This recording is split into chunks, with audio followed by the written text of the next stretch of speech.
You are here for the Building with Observability webinar using CircleCI and Honeycomb to achieve production excellence. I'm Ryan Pedersen. I am a solutions engineer here at CircleCI, which means I get the fun opportunity to work with customers both pre and post sales, help get onboarded, adopt CI/CD, and then do some a bit more advanced configuration and things in their CI/CD pipeline.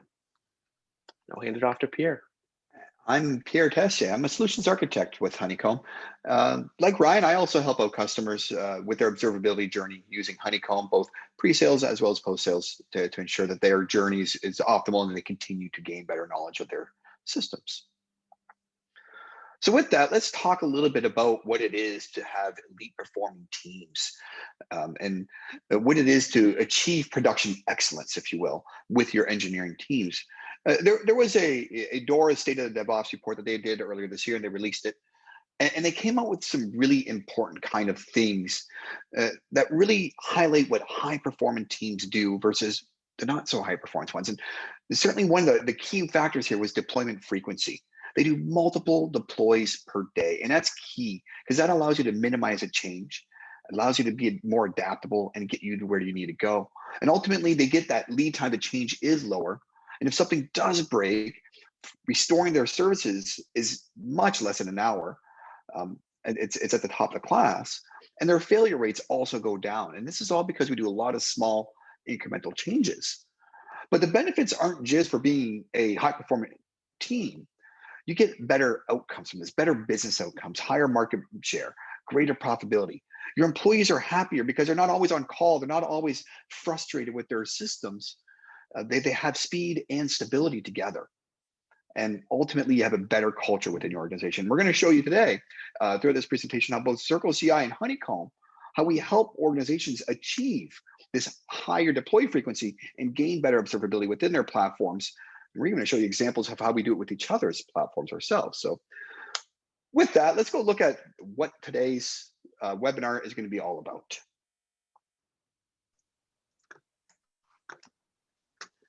Okay, so before we get into the agenda, a couple housekeeping items. We will have a Q&A at the end, but feel free to ask your questions at any time. If you use the Q&A button at the bottom of the screen, we will definitely see them more easily, but we'll also monitor the chat. We do have live captions for the broadcast. You can see them through the access button to the screen, and we're going to send through a link in the chat as well. So in terms of agenda, here's what we have prepared. We will kick it off with some CI/CD, so intro to CircleCI, some optimizations in CircleCI, CI/CD pipelines, jump into Honeycomb, observability. What is observability? Then some mutual use cases, so CircleCI using Honeycomb, Honeycomb using CircleCI. We have a demo of Honeycomb, and then a Q&A wrap up. So this is your last opportunity. If this is not what you signed up for, this is an exit ramp. If not, we're looking forward to running this for you.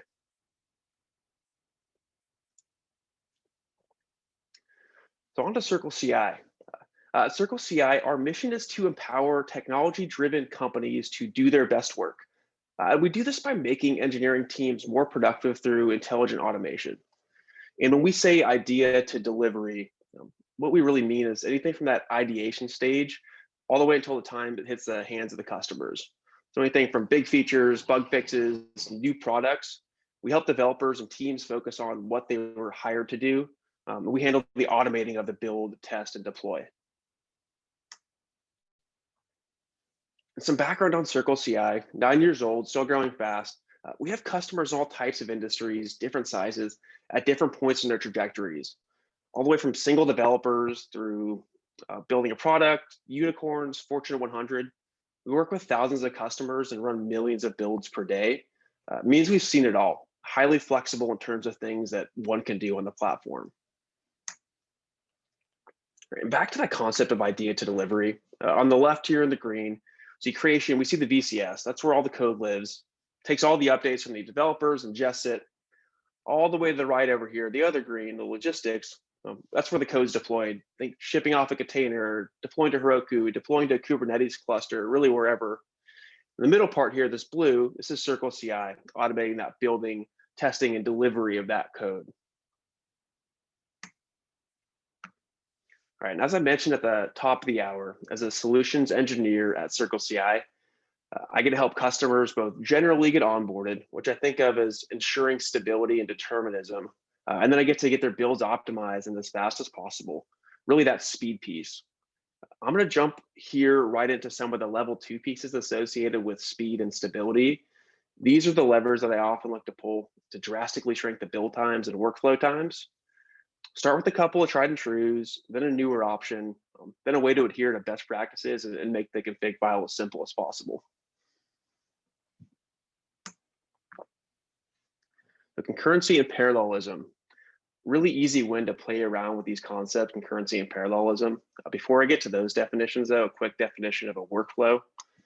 So for us, a workflow is a dependency graph of jobs, which jobs are running and in which order. A job is usually a specific task to perform, something like a unit testing suite, building a Docker image, running some linting steps. All right, now we got that out of the way. We will talk about concurrency. So look at job 2 and job 3 here. So define concurrency is used when we're just describing jobs being run concurrently.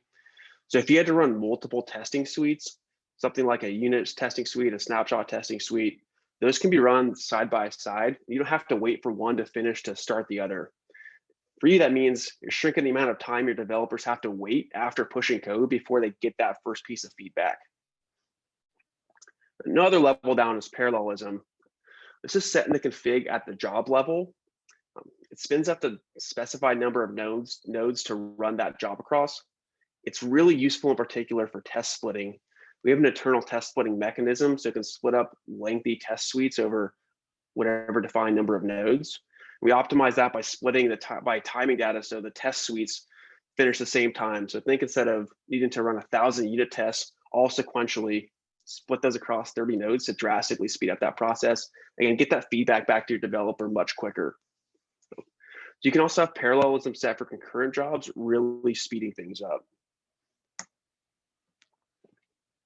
Another one is playing around with resource classes. It's a really easy one available. Sometimes you just need a little bit more juice. But we covered that a workflow is a dependency graph of jobs that run in a specified order, and each with a single thing in mind. And each job also can be highly flexible in terms of platform, Docker, Mac, VM, custom runner, or Windows. But not every task fits into a one-size-fits-all approach with resource size, their CPU and RAM. So you're able to specify different resource classes at a job level. Think a heavy job that needs more CPU and RAM, something like building a Java app. You can specify that, and they can live side by side with one that needs much less, a quick linting job, for instance.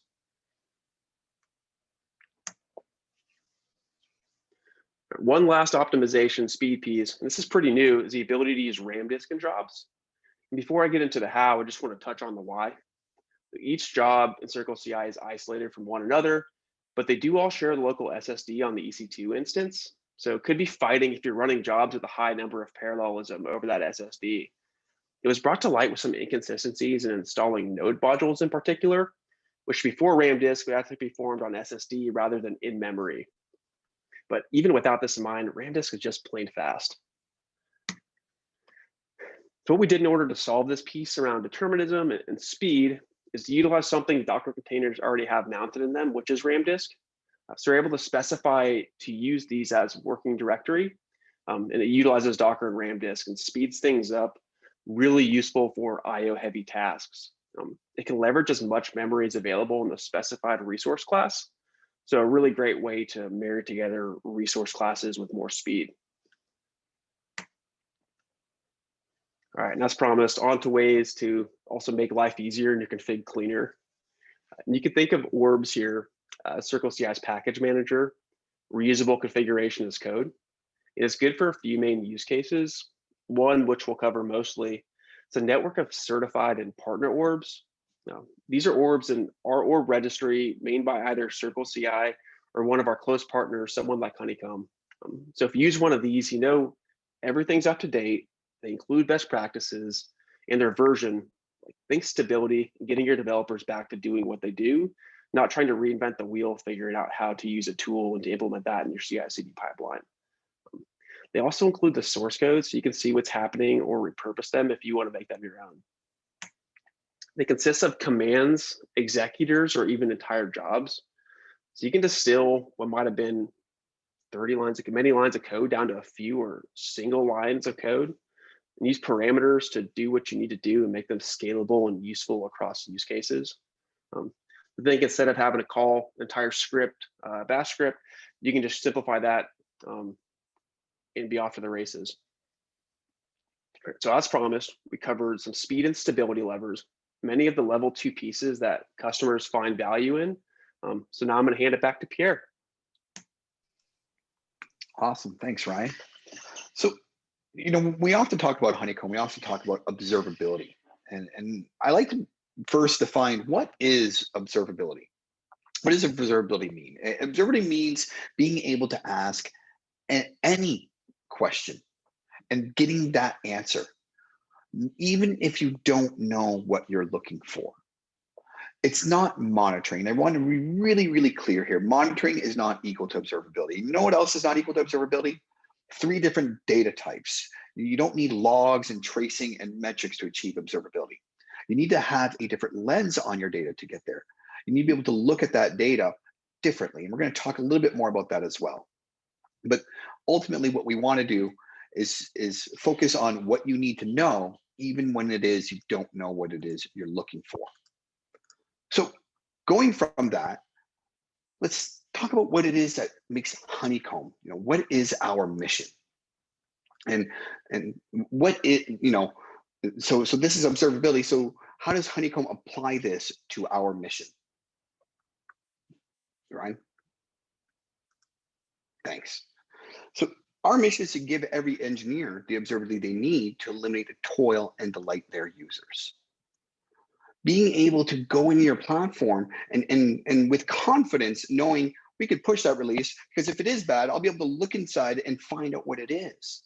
And I'm not going to struggle to find out what it is. We want to make on-call not be a dirty word for your engineers and your SRE platform. We want to make it so when there is a problem, they don't have to worry about trying to hunt it down or figure it out. They'll be given that answer for them easily.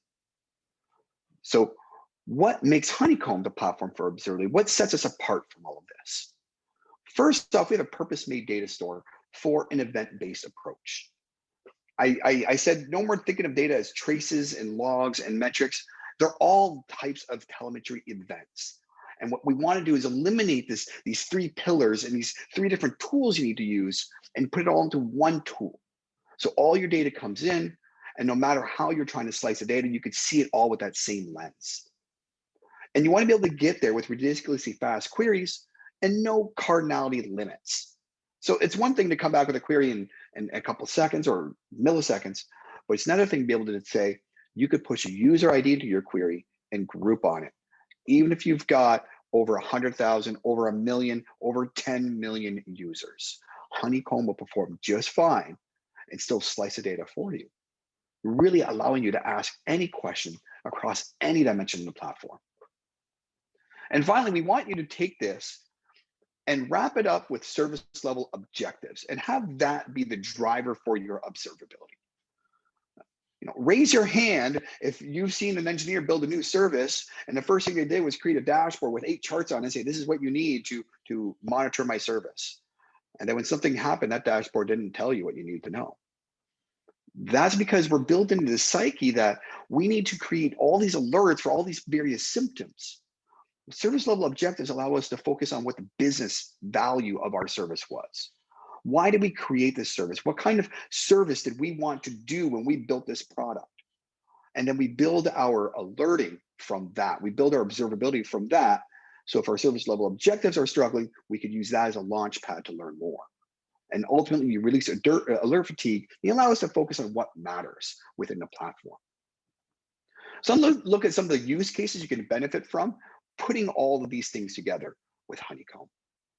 And the first one is that ongoing development use case. Certainly, if you have better observability, you can get insights into what's going on, and you can continue to build new features and be the first one to market with that brand new thing, not being disrupted, but being the one that does the disruption. Paired together with CircleCI and the confidence that you know what your code is going to do and no fear about it, you get those pain-free releases. I want you to push the button at 5 p.m. on a Friday to release your code. Do it on a Sunday too, because you have the confidence and you'll know that you're fine doing so. Symptoms optimization is another great one.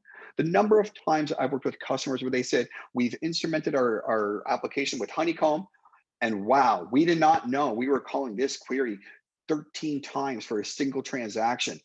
That's moving to a cache, right? And just like that, just by gaining those simple insights, they were able to make their applications, make their customers' experiences better. And certainly probably the primary reason why people want to use Honeycomb is for incident response. When something goes wrong, you want to have the system tell you why. You want to be able to know what is going on.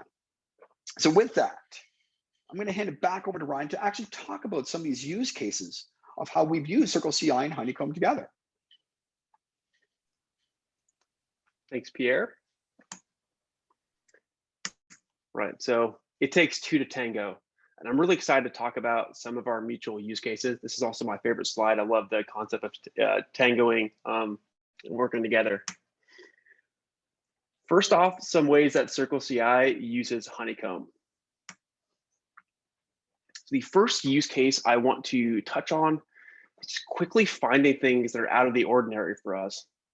One example recently, we noticed there were some very large spikes in log output hitting Redis in places. And for us, Redis is where the build output collates before it's sent off to S3, before it goes to more permanent storage. So at this point, we have the knowledge something's going on with Redis. Next step is just to figure it out. Sounds easy. Well, it really is using Honeycomb. So we dig into Honeycomb, start going through queries, look for something that stands out, something not like the rest. We take an approach, you'll know it when you see it. And we finally find it. And there's definitely no doubt there's something different here. The graph is what we see in Honeycomb. We finally track down the culprit. We dig into the purple. We're able to see what's causing this. We get as granular as the specific customer on the branch and the commit that caused the first spike, and let us know to look into Redis.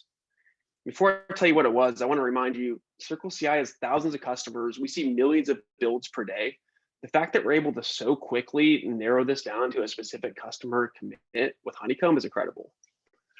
So we find out the change was due to a Rails upgrade, resulted in a huge amount of deprecation warnings that were flooding the logs. With this information, we're able to go to the customer, let them know what had happened. So just making a change in the code or piping the logs out to artifact storage if they're definitely needed afterwards. But overall, we're able to get to the bottom of a general piece that bubbled up and make some proactive recommendations very quickly with the help of Honeycomb, the visualizations, and using Bubble Up. A second way we use Honeycomb in our day-to-day is by following traces. Some parties strongly recommend not chasing waterfalls, but in this instance, following a waterfall is very helpful. With microservices, there are a lot of services talking to each other, and we're able to use traces to visualize the waterfall of API database calls. And a great example here, while examining a workflow recently, we spotted that we were running some validation calls multiple times for certain conditions. Think what Pierre just mentioned, 13 times for a single transaction. You should do something else with that if you can visualize that. What was interesting is that these are things that could be done only once in an ideal world. So after spotting that, we're able to update work to include a better way to pass what we need in terms of validation between jobs. This reduces the unnecessary calls, which is really helpful for workflows of big fan outs. Think a job running up to 100 parallelism, needing to make a call 100 times versus just passing it to what is needed and doing it once. So we covered off on visibility into the builds being done, as well as our distributed traces, some great Honeycomb use cases from CircleCI.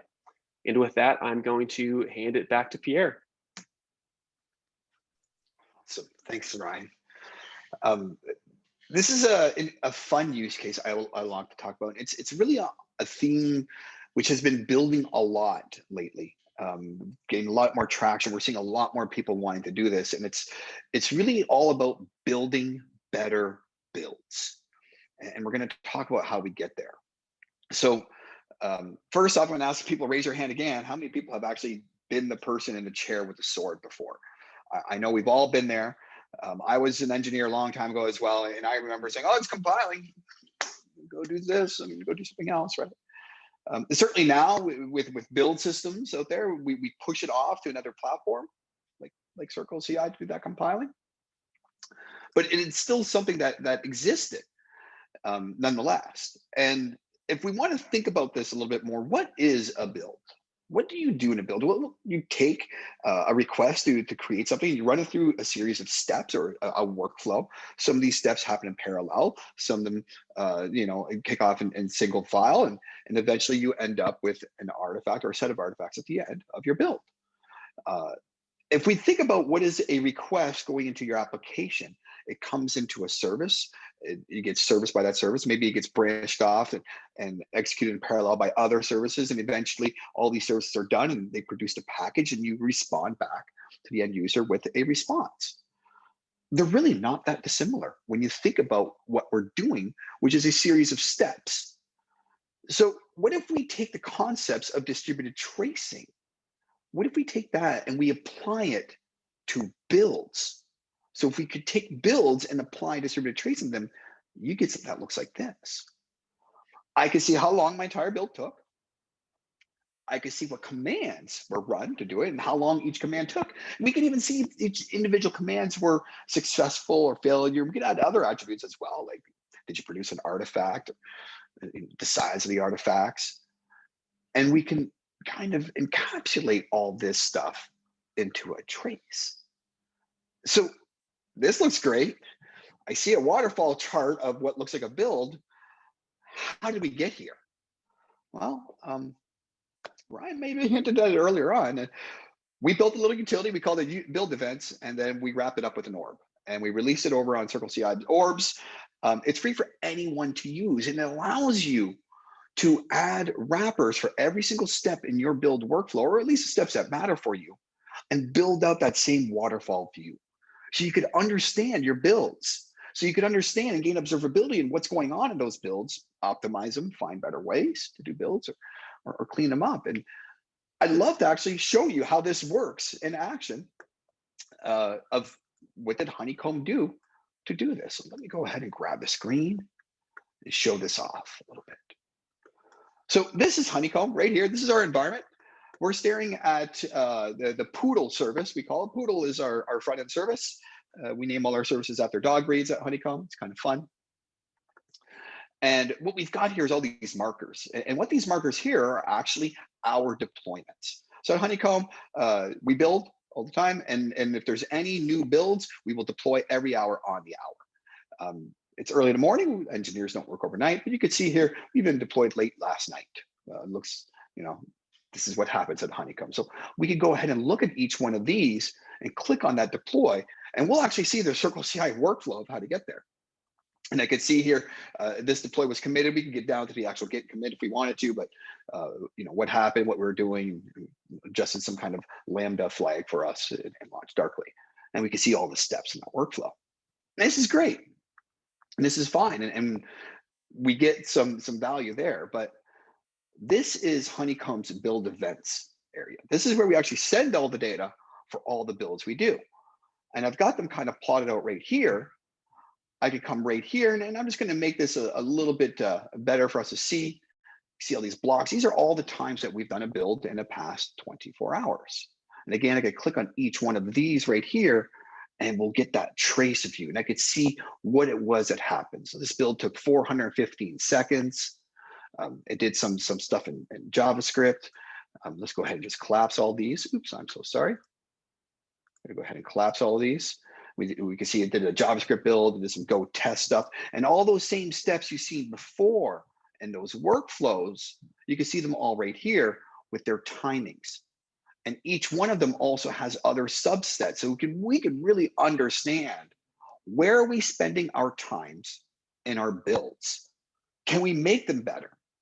Because if you think about it, a build is compute time. You got to pay for this. It's resources that you're consuming. And if you're trying to be a high performant team, you're going to be doing a lot of builds. You're going to be constantly trying stuff, right? You're going to be doing a lot of integration testing. So you want that to be as optimal as possible. And that's actually something that happened. On October 5th, one of our platform engineers at Honeycomb made a GitHub commit. And it was a pretty big commit. It was the build speed up commit. And we can see here what Dean did, the Honeycomb engineer. Dean added a RAM disk for caching. He put a lot of notes in here, did other optimizations around how we do our JS builds. And we added parallelisms to this as well. So we could take advantage of all these features that CircleCI offers us to make better builds. And this is what happened. So this is about 2 weeks of data, I believe, right here that we're staring at, or maybe 3 weeks of data, which is our build times. And it's over that span of time. And right here, this is October 5th, when that commitment was merged, when Dean pushed that commit. And you can see our build times went from 900-ish seconds down to 500. Significant improvement, 30+% is what we saved. And if you want to think about this, if you're able to save 30% in your build times, this is quantifiable savings that you could have right there, but just really observing your builds, understanding what they are, and applying these techniques from CircleCI to make them better. And you can see, if I could click on any of these dots here, the build tree did drastically change because we went to parallelisms. And we optimized each of these steps to use the RAM disk so they all went faster. So with that, we're going to hand it back over to the presentation here. And we're going to kind of open this up if there's any questions that you may have about the platform or what you've seen so far, about anything you might have around CircleCI, or anything you might have about Honeycomb. You know, what do you do with observability? Feel free to go ahead and ask them right now. We see them in the Q&A, or if you are more comfortable using in chat, you can go ahead and post them in there as well. I see one around CPU and RAM usage for each job. So the answer is somewhat. So RAM, if you want to get RAM usage on a Docker executor, you can see the high watermark, and I can put the link there in the chat for how to do that. You can cat that out. CPU is not accessible, but definitely kind of feedback that we've heard before. Love to find a way to get that out there.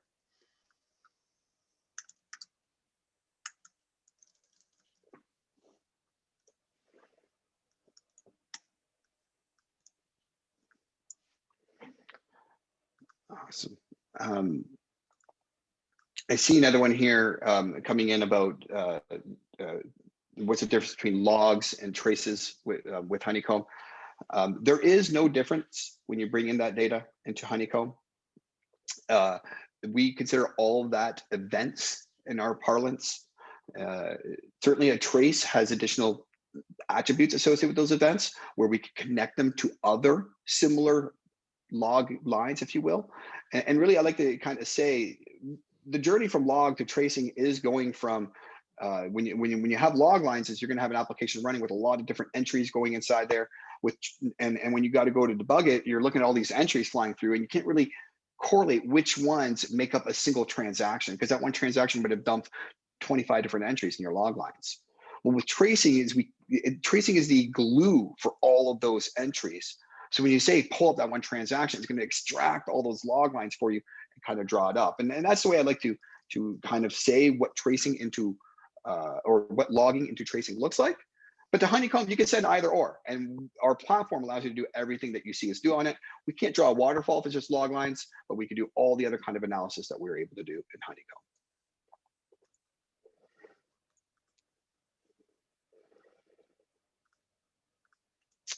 I see another one here, question about publishing, is there an orb available that allows us to publish our CircleCI jobs into Honeycomb? So you mean maybe like a marker, if you will? Interestingly enough, we probably should produce an orb for that, but it is a single API call or a single CLI command as well. We do make a CLI available for it, and we publish an image for it. However, duly noted, it probably wouldn't hurt for us to build an orb to do the same thing. I see another question here. See a chart of total time required per build. We have similar charts showing total compute per build. You can do that. It is something that we could do in Honeycomb, because each step is called out, and I could make a chart just for specific steps, and your steps could be compute steps. I think we could probably pair that with I have another like a script to systematically get that, like the high watermark of RAM too. We could probably couple those together. So, yeah. I see a couple more questions here. There's maybe a follow-up to a prior question. You weren't looking to do a marker. You meant an orb to instrument the pipeline. That is what the build events orb is for, is to instrument the pipeline itself. So you use it inside of your CircleCI's config workflow, and for each step that is important for you, you would leverage the orb there. And I do see another question here about data sets for Honeycomb. I will recommend a separate data set for your build stuff. We do that at Honeycomb ourselves. It's called build events, fittingly. I recommend you call it the same thing. I think that's actually the default associated with the orb.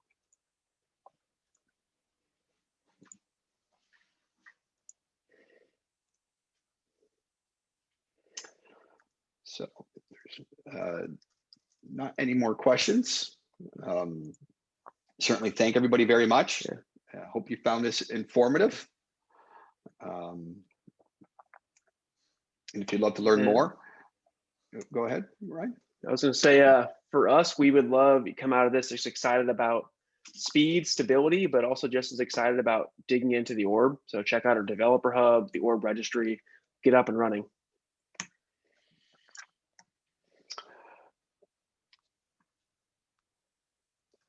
So if you enjoyed all this and you want to learn more about Honeycomb, we offer you plenty of different ways to learn more. We offer observability office hours with our developer advocates, Liz Fong Jones and Shelly Spees. They're wonderful. They offer great advice. And even if you're not a Honeycomb customer, if you're just looking for general observability office hours advice, go ahead and give them a ring. They're there for you. Every week, we provide a fun weekly live demo. If you want to see more in depth of Honeycomb, it's every Thursday at the same time. I believe it's 10 a.m. Pacific, 1 p.m. Eastern time. And if you want to try Honeycomb, you can try for free. We do have a free tier. It's great for anybody to try it out. It's a little bit limited in the number of events you could send, but it's absolutely there. It's free. It'll be free for you to use. And if you're ready to grow and scale, we'll be there with you as well. And on that note, thank you very much. Remember, test your code in production, because that is the only spot where it actually lives and where it actually is real. And build often with CircleCI. Thanks very much.